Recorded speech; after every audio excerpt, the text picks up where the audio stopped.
ওটার নামটা কি অফিসটার?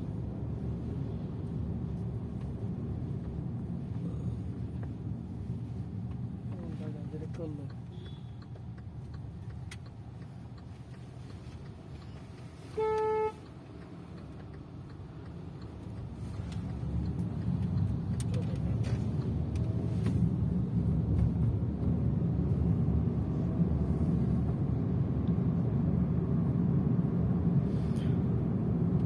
তার মানে আমিন ভাই মোটামুটি ভালো মজে আছে।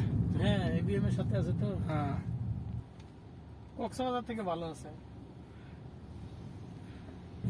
ওরে পোস্টিং দিছে বাসানির জন্য, আর ওরে পানিশমেন্ট ডিউটি দিয়ে পোস্টিং এ দিছে, একবারে চায়না পাঠাই দিছে, দেশেই রাখি নাই। এয়ার কমোডারে হ্যাঁ একটা সিডি একটা অফিসারের নামে লিখিত কমপ্লেন দেওয়া মানে কি? অফিসারদের হিসাব তো আলাদা করে করা হচ্ছে যায়। কি